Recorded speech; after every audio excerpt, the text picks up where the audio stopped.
We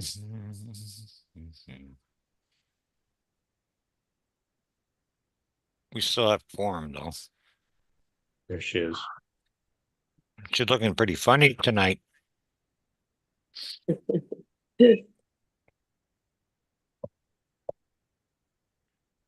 All right. Good evening, everyone. Welcome to our regular council meeting for Monday, September the 8th. Before we get started, I would ask that you please stand and join us for the playing of our national anthem.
We would like to begin by respectfully acknowledging that the town of Shelburne resides within the traditional territory and ancestral lands of the Anishinaabe, including the Ojibwe, Potawatomi, Chippewa, and the people of the Three Fires Confederacy.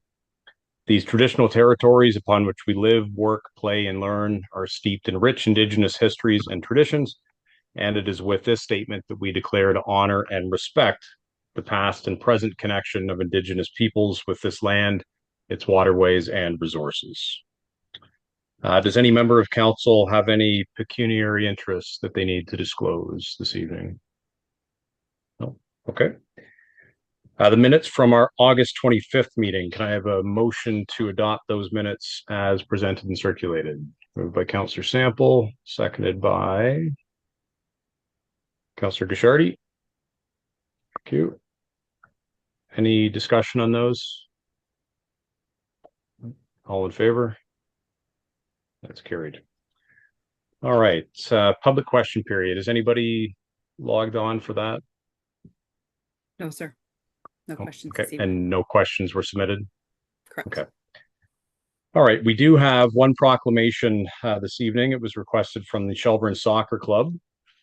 And it reads as follows. Whereas the health and safety of our players and community is a top priority for Shelburne Soccer Club, and whereas concussions are a serious type of brain injury that can occur during sports and recreational activities, including soccer and all other sports, and whereas concussions can affect athletes of all ages and skill levels, with symptoms ranging from headaches and dizziness to memory loss and mood changes, and whereas early recognition, proper treatment, and adequate recovery time are essential to ensuring the well-being of all players, and whereas we are committed to creating a culture where safety comes first, injuries are taken seriously, and all players, coaches, parents, and volunteers are educated about concussion prevention and response, and whereas promoting concussion awareness helps protect our athletes and empowers our community and supports long-term player development. Now, therefore, I, Mayor Wade Mills, on behalf of council, do hereby proclaim September 19th, 2025 as Concussion Awareness Day, and I encourage all members of our soccer community and other sports in our town to be informed, alert, and supportive when it comes to recognizing and managing head injuries. Let us work together to keep our players safe, our games fun, and our minds strong. So thank you to the Shelburne Soccer Club for bringing awareness to that cause. Any council inquiries for this evening? Councillor Guichardi. Thank you, Mayor Mills. Just a couple of things to keep in mind. First of all, the fair is this weekend. I know the Fair Board and their teams have been working really hard, so I think that starts Friday evening. Hopefully everybody will be able to attend that. And Terry Fox is this Sunday. Wallace family's been doing everything they can year after year to not only bring awareness to Terry Fox's Marathon of Hope, but also to raise funds. Shameless self-promotion. I'm also running 10K and looking for sponsors, so I may be sending you guys some emails later on. You can go to the Terry Fox page and look up Shelburne and then sponsor somebody on the team. That's it. And that run is Sunday? It is on Sunday. Starts, I think, at 9 o'clock and goes until 1. And it's at Natasha Patterson Park at the Pavilion. I know there's going to be a good turnout and lots of sweat. Okay. Well, thanks for doing that. And anything else? No. Okay. Councillor Sample. Yeah. Just a question. Do we have a crosswalk with standard in town? How wide crosswalk lines are supposed to be painted apart? Do we know? Jim, do Jim? you have any clarity on that? Through your worship, off the top of my head, I'm not sure what that is, but there is a standard for that. So, Okay, so the question follow up with I'm not sure who paints all the crosswalks in towns, but the one over by the high school that you cross, was it Fourth Avenue? I see that it was painted, the lines were painted black, and then the crosswalk was made narrower. You can't fit two people side by side in that crosswalk, so it's half the size as the other crosswalks. So I went and just took a quick look. I got 10 feet in another crosswalk, and this one's like 5 feet. So I'm not sure what happened there, but anyways, there was a complaint come in from some parents in that area saying can't fit. The crossing guards tell them to stay within the lines when they're crossing, but they can't because they can't go side by side when they're crossing back and forth. So it's just a concern. through your worship, I'd have to look into that. I know there are some very interesting property lines over there between the town property and the school, especially the work that they were doing there this summer as well. But we can definitely look into that and make sure that it is the appropriate width. So, if you don't mind, thank you. Anybody else? I was just going to mention, I mean, I think it's fairly well publicized at this point, but our automated speed enforcement cameras went live on Friday. I did happen to notice, just sort of anecdotally, that it already seems to be having an effect. Any driving I did throughout town over the course of the weekend, people did seem to be slowing down. I've had a number of residents sort of stop me at the grocery store, at the gas station, whatnot, and sort of mention that they've had similar experiences. And actually, I mean, I've had really nothing but pretty positive comments from those residents that I've spoken to directly. That said, I do understand that there's still some keyboard warriors on social media that are whining about it. And quite frankly, that's what I put it down to, is whining. At this point, I think there's still a few misconceptions out there, and that's fine. But at the end of the day, I mean, it's a pretty simple equation. This is not a road toll, whereby we're charging every single driver that uses our road. You only are going to be paying a ticket, a fine, if you break the law. So it's pretty simple. Obey the speed limit. It costs nothing. This isn't a complicated. This isn't a complicated thing. The speed limit hasn't changed. It's been 40, for many months now. And this is part of council's larger effort to reduce speed in town, which is an issue that has been addressed and forwarded to us, for a number of years from several residents. This is not the only piece to the puzzle. As has been reported before, we're actively installing bollards and speed cushions. The police presence is still pretty active. I saw a number of police officers in town over the weekend. I saw some cars pulled over on the side of 124 yesterday. This is just simply one more tool in the arsenal to try to make our roads safer. And at the end of the day, I'm not going to apologize for taking efforts and taking steps to try to make our roads safer. The one other common thread that seems to run through some of these criticisms is that this is a cash grab. I want to clarify that. At the end of the day, as we as council have repeated a number of times, if we make nothing on this, so be it. That's fine. That's not what we're setting out to do. We are setting out to change driver behavior and reduce speed. I do think it's important to let the community know that any revenue that is generated through these cameras, by provincial regulation, it dictates that revenue has to go back into other speed and road safety uses. This is not revenue that goes into the town's general coffers. So this is not some sort of effort to raise revenue for parks or for sewage plants or anything else. This simply is about adding one more tool to the toolbox to try to make our streets safer for our residents. So sure, that's not going to satisfy everybody, but at the end of the day, I go to bed at night and sleep just fine, knowing that what we've done here is designed to try to make our streets safer. Anybody else for inquiries? No? Okay. All right, we'll jump into reports then. The first report is from our Economic Development Officer, and that is regarding the Dufferin County Community Harvest Initiative grant. So I think Carol has joined us. Can you hear us, Carol? I can. Sorry about that. Just a bit of a delay there. Good evening, Mayor Mills and Council. Today I'm going to provide a brief overview of the Dufferin County Community Harvest Initiative grant, its history, purpose, and proposed outcomes.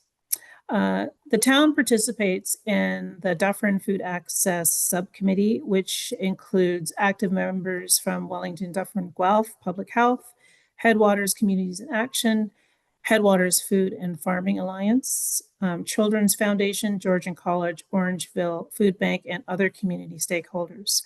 This collaborative group focuses on building local food security throughout Dufferin County by bringing together community members to develop evidence-based programs that addressed food insecurity. Through this partnership, the decision to pursue a food insecurity grant application was made and subsequently undertaken by town staff. The grant application was successful, resulting in the Dufferin County Community Harvest Initiative.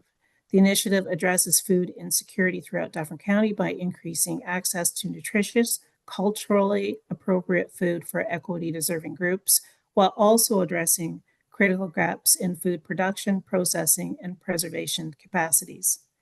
The activities will take place at the Fiddle Park Concession Kitchen. That grant that we received covers approximately 75% of the project costs, with the balance funded through municipal contributions and partner support. Specific funding amounts will be discussed following official media announcement by the funding partners. The project has received strong partnership commitment from multiple organizations, contributing both financial and in-kind support to ensure the success and implementation of the project. The primary partners include Headwaters Food and Farming Alliance. They're providing community support programming coordination, community connection, expertise, and local food system knowledge.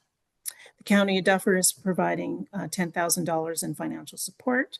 Orangeville Food Bank and Dufferin Food Share are providing research data, direct service provisions and distribution.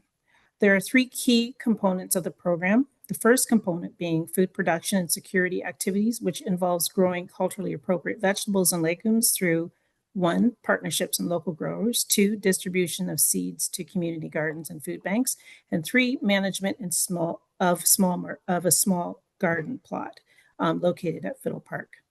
The second component is infrastructure and equipment, which involves the purchase of equipment to process and preserve food to extend the availability of fresh produce throughout the year.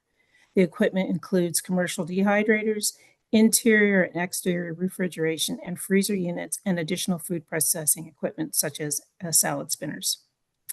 The third and final component is community engagement and education. The initiative will offer cooking demonstrations and food preservation workshops, as well as education programs on sustainable farming and nutrition. The project objectives from the food security lens are increase access to food, to fresh, nutritious, culturally appropriate food for equity deserving groups, reduce the dependence on processed foods, enhance local food production capacity and community self-sufficiency, reduce food waste through preservation and processing capabilities, build community connections through collective growing, harvesting, and food preparation. The second project objective from the economic development lens is to foster community growth through collaborative workshops and knowledge sharing, enhance skills and education through workshops in cooking, food preservation, and business management, and additionally building community connections. The project budget is $249,937. The town of Shelburne's contribution is $52,484, which represents about 21%. Contributing partner Dufferin County is providing $10,000, which represents approximately 4%. The federal contribution is somewhere north of $187,000. On a final note, in addition to the grant funds, the program will operate alongside a commissary kitchen at Fiddle Park Concession Building, which provide professional kitchen facilities to support local food entrepreneurs with production, processing, and preservation needs. A report about the commissary kitchen will follow in October, and revenue generated from this kitchen, from the kitchen rentals, will support ongoing programming and equipment maintenance of the Dufferin County Community Harvest Initiative, ensuring the program's long-term sustainability. Does anyone have any questions? Okay, thanks, Carol. Any questions on this? Councillor Wagner? Yeah, thank you very much, Mayor Mills. I guess just a quick question with regards to just very quickly, I guess you could say, because I'm sure more information is going to come through. But with regards to the rental of the kitchen, is there going to be any specific restrictions on that, or can anyone kind of rent it if they want to do some canning, or do they have to be a business registered with the town? How is that kind of working? So the kitchen is actually going to be open to anyone living, working within Dufferin County. This initiative is actually a county, it involves so many other partners throughout Dufferin County, and it's going to be promoted not only just to Shelburne. Ideally, we want any business to be able to use it, because the funds that we gather from that are actually going to support other programming. Right. Perfect. I love that. Thank you so much. Okay. Anything else for Carol? No? Okay. That's good news. We do have a motion here. Be it resolved, the council receives report ECDEV 2025-01 for information, and that the town of Shelburne's funding contribution of $52,484 for the project be approved and funded from the Economic Development Reserve and Marketing and Communications accounts, and that council authorizes the mayor and clerk to enter into an agreement with the Ministry of Infrastructure for the Dufferin County Community Harvest Initiative with the passing of bylaw number 34-2025. I have a mover and seconder for that.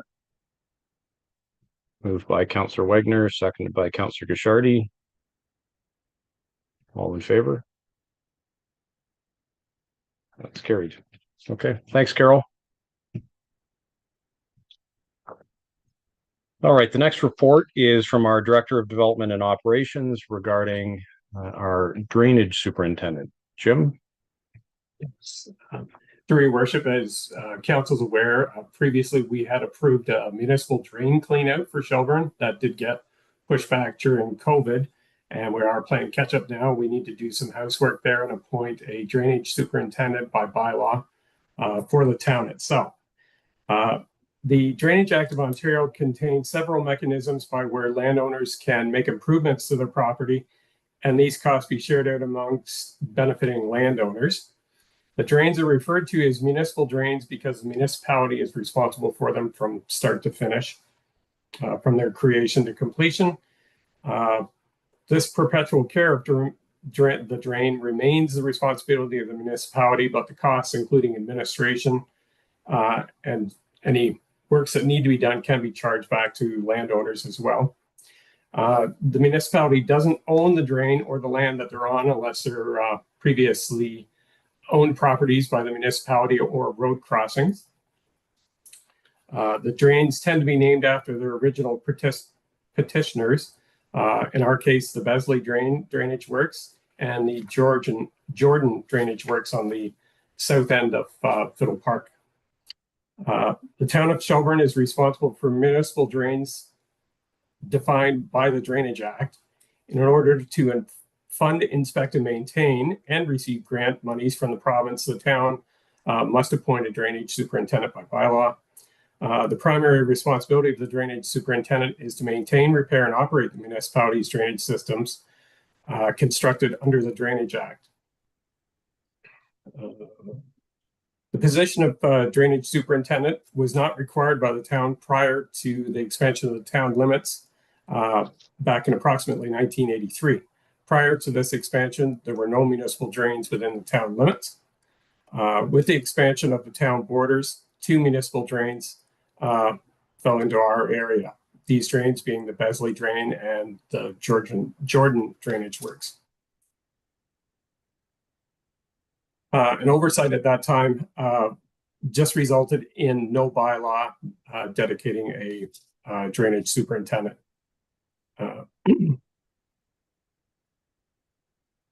Individuals dealing with registered drains must have HOMAFRA drainage superintendent certification and active appointed by council as the drainage superintendent for the town. Currently we do not have a drainage superintendent, so we'd like to correct that. Section 93 of the Drainage Act authorizes council of a local municipality to appoint a drainage superintendent by bylaw, whereas to appoint the drainage superintendent has the following duties and responsibilities specified in the Drainage Act: to inspect every drainage works for the municipality, report periodically to council, B, to indicate and supervise the maintenance or repair of these drainage works for which the municipality is responsible, C, to assist with construction or improvements of the drainage works for which the municipality is responsible, and D, report to council on the superintendent's activities mentioned in these clauses. Under financial impact, the requirements for maintenance of existing municipal drains varies from year to year. The appointment of a drainage superintendent will allow the town to obtain as much as 33 1/3% of the assessment eligible for grants on maintenance, repairs, and works under the Drainage Act.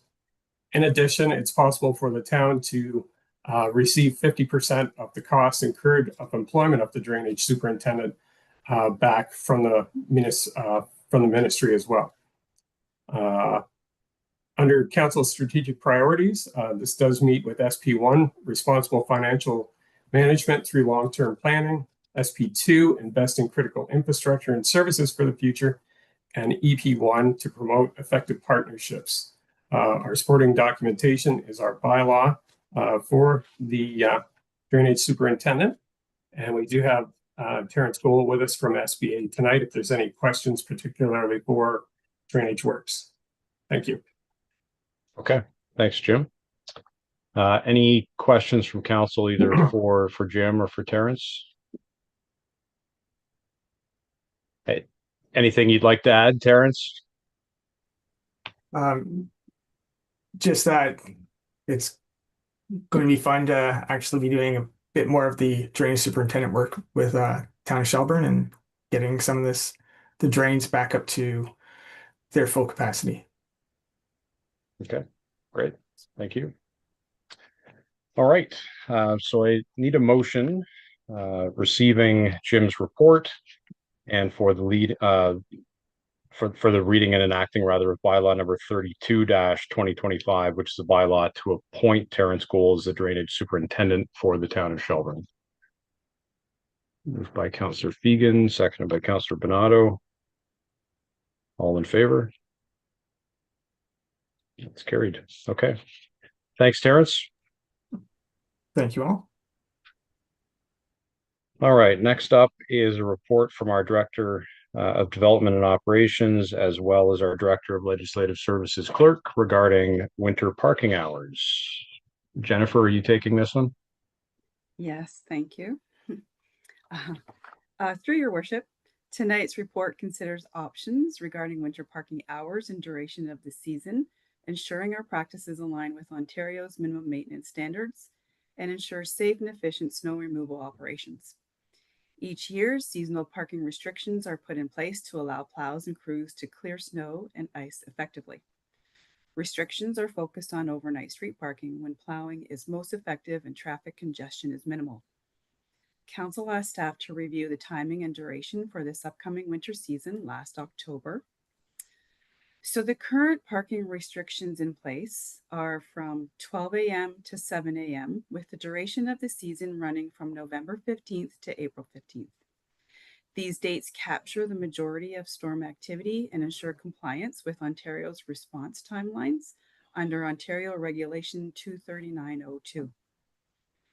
In comparing our practices with other municipalities, Shelburne remains consistent with the majority of municipalities in Dufferin, Grey, and Bruce counties.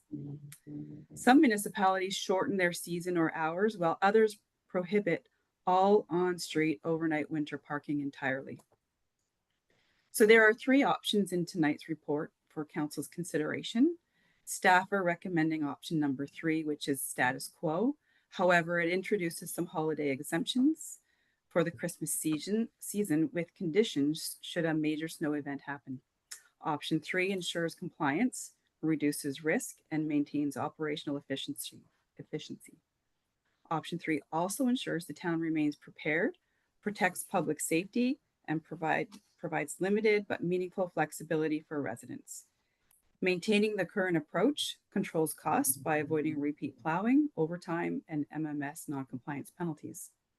Depending on Council's decision this evening, staff will update public by way of communicating to clearly state the start and end dates of the restrictions, overnight restriction hours, holiday exemptions, and of course, those exemptions will be suspended during major snowfalls. So I'm happy to take any questions if Council has any. Questions for Jennifer or thoughts on the recommendation? Councillor Sample, I'm not looking at you specifically, but Yeah. I think you brought this up initially, so. Yeah. Yes, I did. So, I do have a couple of questions. So with the exemptions at Christmas and New Year's, I reviewed the times today and made sure that they fall within the right times this time. And we're not going to run into that mess again. With a significant snowfall coming, if that happens during those hours, obviously people are sleeping. How are we going to manage that? Like, we're not going to be out ticketing people because the snow came in with a blizzard that night and it was just a surprise or a fluke. You know what I mean? So there's still a bit of leeway on that, I would imagine. Just one question. Second question is, why don't we let her answer that one first? And okay. Then we'll, yeah. Thank you. Through your worship, and Jim, if you need to jump in, by all means, please do so. Over the coming years, we've noticed, of course, there are predictions and forecasts out there, which will give us a bit of a leeway on notification timelines for residents. So if something major is predicted, we will definitely be proactive by going out and reaching out to residents to let them know that the exemption timeline is lifted for a certain specific day or time period. We will not be ticketing. We will just be giving Education. Education, communication. Yeah. And if possible, depending on the hours, specific door knocking to have people relocate their vehicle. Okay. And then since we have that in place, I came up with another option. Just because I went back through some of my notes and I went, excuse my voice, because I was umping a game on Saturday, so I'm losing my voice. Went back through some of my notes. I looked back through some of our winter forecasts and all that kind of stuff. Even last year's winter, we hit December 1st and we didn't have any snow, but it came December 1st or pretty damn close to it anyways. So I'm throwing another option out there, December 1st to March 31st. That's option 2, I think, isn't it? Yes, that's Was that option 2? December 1st? Those are the dates, yeah. Oh, I missed that. Sorry, my mistake then. So if that's option 2 was December 1st to March 31st, I missed that. Sorry, my mistake then. I was bouncing around all through the whole thing there. So if that's the case, then yeah, I'm okay with option 2. So that sort of shortens it on both ends by 15 days roughly. Yeah, but it still gives us the option if there's a forecasted storm coming in, we're going to see it and let the residents know. You know what I mean? So, Sorry, Jennifer, sorry. Just to clarify, so option 2 is December 1st to March 31st. However, to adjust the hours from 2 a.m. to 7. But what we can do is amend that option to make sure it says 12 a.m. to 7. Yes, that's what I thought. I thought there was a difference. Yeah. My only concern with shortening it from April 15th is the significant ice storm events we've had in the spring. I don't know if Jim wants to add to that.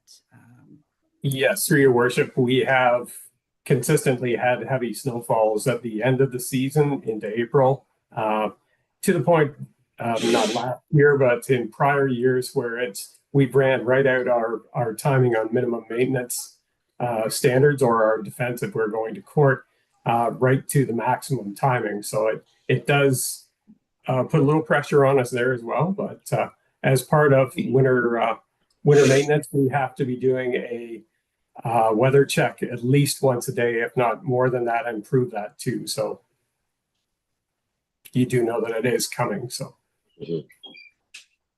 Okay. Like I saw Councillor Wagner's hand. Yes, that was exactly what I was going to say.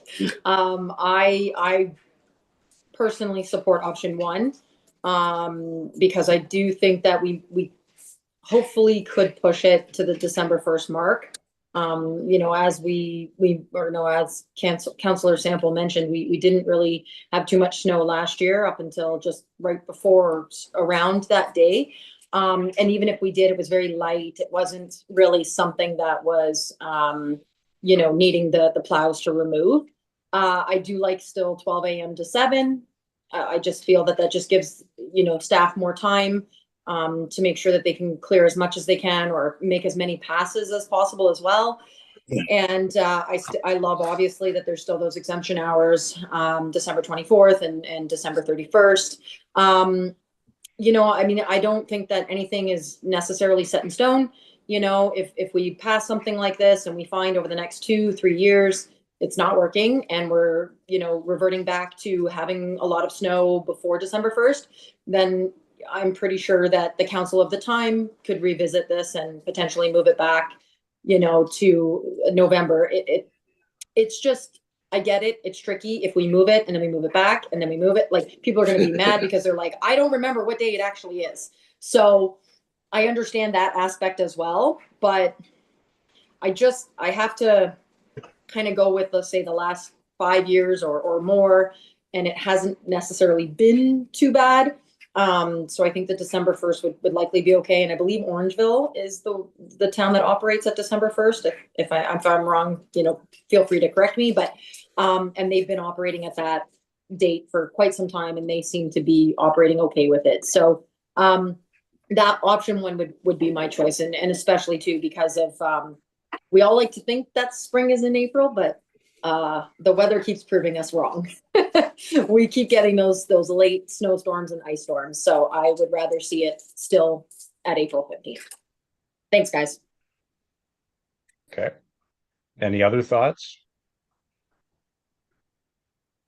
Councillor Guichardi.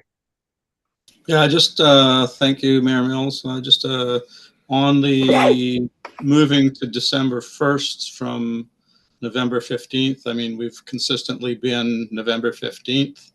And my concern would be, you know, as you said and others had said, the confusion over the fluctuation of the dates from the 15th of November to December 1st, and people not necessarily clear as to what the exact date is, because last year it was this and now this year it is this. So I think for the sake of consistency, we maintain the 15th of November as the date that we start.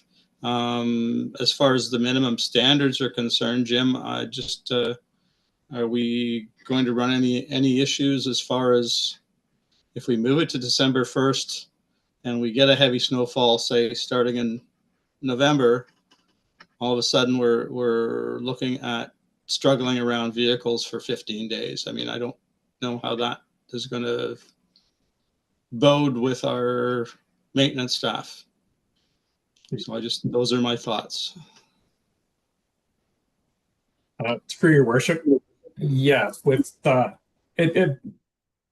staff would have to work around that too. We would have to get notifications out to the public, like we're saying, might slow maintenance down somewhat. We have been pretty consistently well ahead of snowfalls with our minimum maintenance standards. Although there are times, like previously mentioned, late April snowfalls with very heavy snow with ice buildups, that sort of thing. So. Okay. Councillor Bernardo.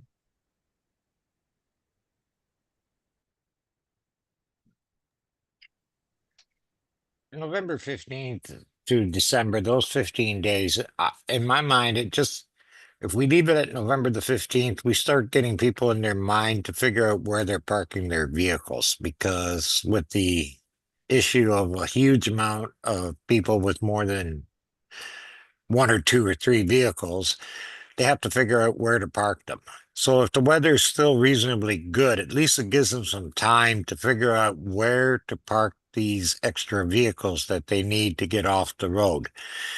If we leave it to December and we end up with a heavy snowfall or snowfall starting to come down, it's last minute stuff. Where do I park my vehicle? How do I get it into, so, I mean, I don't care one way or the other whether it's November the 15th or December the 1st. I'm just thinking that it gives people more time to figure out where to park the additional vehicles. Okay. All right. Well, we're a little bit all over the map here. The recommendation is status quo, which is November 15th to April 15th with the holiday exemptions. That there seems to be some thought that we could push the November 15th to December 1st and leave the spring date as is. What, Councillor Sample? So I'll split the difference with you and I'll agree with option one, moving to December 1st, leaving April 15th with the 12 a.m. to 7 a.m. and in the exemption hours as status quo. So I think that was option one, I think, with Lindsay. That's option one. Yeah. Yeah. Okay. So I'll go with option one. And that's what I was going to say. If somebody wants to make a motion, let's throw one out there. And if it fails, we'll try another one. So do you want to make that motion then, Councillor Sample? Yeah, I'll make that motion.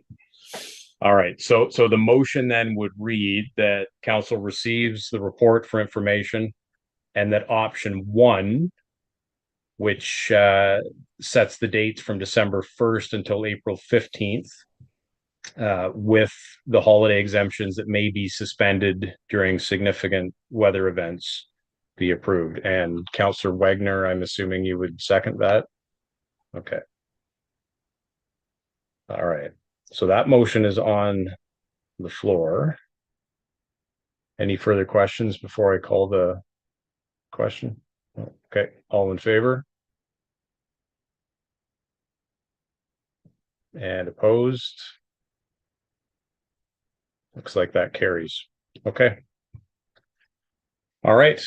Well, as has been said, I think we can try it this year. I mean, if we find out that it doesn't work, nothing to say we can't go back and revisit it again next year. But okay. Thank you for putting that together for us. Next up is a bylaw, which is delegating the administrative and hearing powers to screening and hearing officers for adjudication of reviews and appeals for administrative penalties. Jennifer, did you want to just give us a quick rundown on that, if you don't mind? Sure, through your worship. So this bylaw is in conjunction with the automated speed enforcement program. And this allows the Joint Processing Center, the Township of Essa, to adjudicate any screening or hearing reviews on behalf of the town of Shelburne. Okay. Any questions on that one? Okay, can I have a motion then to provide for the reading and enacting of that bylaw? Moved by Councillor Sample, seconded by Councillor Fegan. All in favor? That's carried. Okay, and the next one is a bylaw to appoint hearing officers for the adjudication of reviews and appeals of administrative penalties for automated speed enforcement contraventions. So Jennifer.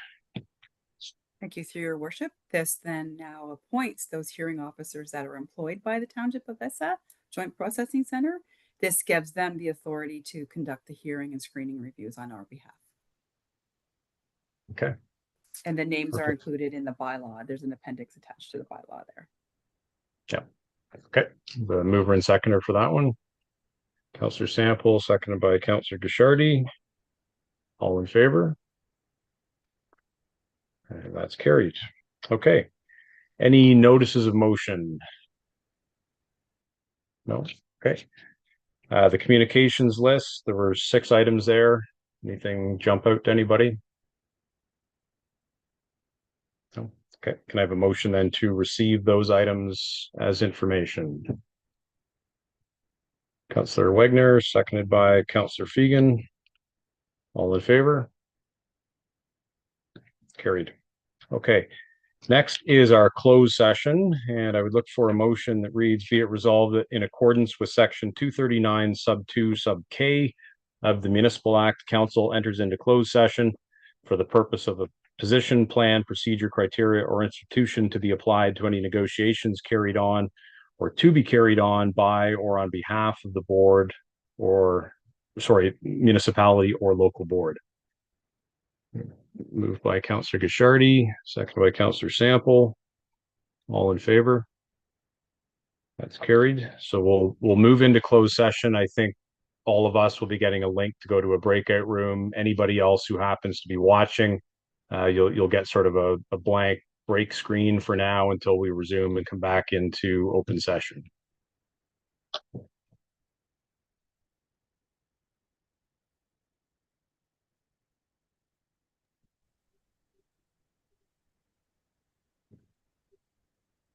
Assuming you do not need me here.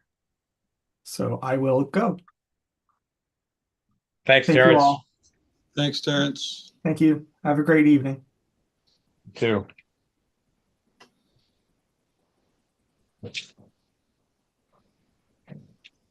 Plug in my computer.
We're not streaming yet.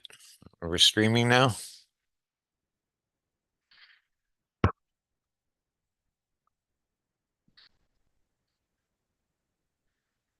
All right, we're back live. All right, so we are back in open session, and we have a resolution coming out of our closed session discussion. Resolution has been moved by Councillor Bernardo, seconded by Councillor Fegan. And Councillor Bernardo, I believe you want a recorded vote on this? I do. Okay, so I'll go ahead and read the resolution. It is lengthy, so bear with me, but I think the detail is important, so I'll read this through, and then we can see if there's any discussion, and then we'll have a recorded vote. Whereas the Shelburne and District Fire Board operates under a joint municipal board of management that was established by agreement in 1991 between the town of Shelburne, the township of Amaranth, the township of Melanchthon, the town of Mono, and the township of Mulmer. And whereas the existing joint municipal board of management model is no longer recognized by the current legislative framework, and numerous subject matter experts have recommended a transition to a municipal fire service model to be operated by the town of Shelburne. And whereas on November 25th, 2024, Shelburne Council endorsed a negotiated dissolution of the Shelburne and District Fire Board in favor of a municipal fire service model, and then reaffirmed that position again on June 2nd, 2025. And whereas the town of Shelburne has been engaged in discussions with the other 4 municipal fire board partners to review 1, a proposed one-time capital buyout offer, 2, a proposed costing approach going forward, including costs for contracted fire services based on a fee per call service model, and 3, the proposed establishment of a fire service advisory group, all of which has been based upon a contemplated service model transition occurring in the first or second quarter of 2027. And whereas these discussions have recently been complicated by some municipal fire board partners passing resolutions effectively endorsing a continuation of the status quo model, and whereas the town of Shelburne remains open and committed to further discussions with municipal fire board partners to reach a negotiated transition to a municipal fire service model. Now, therefore, be it resolved, the council receives the verbal update from the mayor and CAO, and the council again reaffirms its position that the Shelburne and District Fire Board be dissolved and transitioned to a municipal fire service through negotiation with the other 4 municipal fire board partners. And that staff are directed to continue to complete the costing analyses for reestablishing a municipal fire service effective January 1st, 2027. And that if this negotiated dissolution of the Shelburne and District Fire Board in favor of establishing a municipal fire service is not achieved by October 29th, 2025, then the town of Shelburne, in accordance with Section 17 of the Fire Protection Agreement, adopted by bylaw number 22-1991, will give 2 years written notice of its intention to cease participating in the fire board effective November 10th, 2025. So again, that's been moved by Councillor Bernardo and seconded by Councillor Fegan. Any discussion on that before we have a recorded vote? Seeing none, then Madam Clerk, over to you. Okay, thank you. A recorded vote has been requested. When I call your name, please indicate yes or no. Councillor Bernardo, Yes. Councillor Fegan, Yes. Councillor Gushardi, Yes. Councillor Sample, Yes. Councillor Wagner, Yes. and Mayor Mills. Yes. That vote carries unanimously. Okay. All right. So I believe some communication will be going out to our other 4 fire board partners tomorrow with copies of this resolution and with invitations for a future meeting, which we can hopefully get set up and scheduled in the not too distant future, because time certainly is of the essence. Okay, moving on to our confirming bylaw. Can I have a motion for that one? Moved by Counselor Sample, seconded by Counselor Wagner. All in favor? That's carried. And a motion to adjourn. Counselor Bernardo, seconded by Counselor Guichardi. All in favor?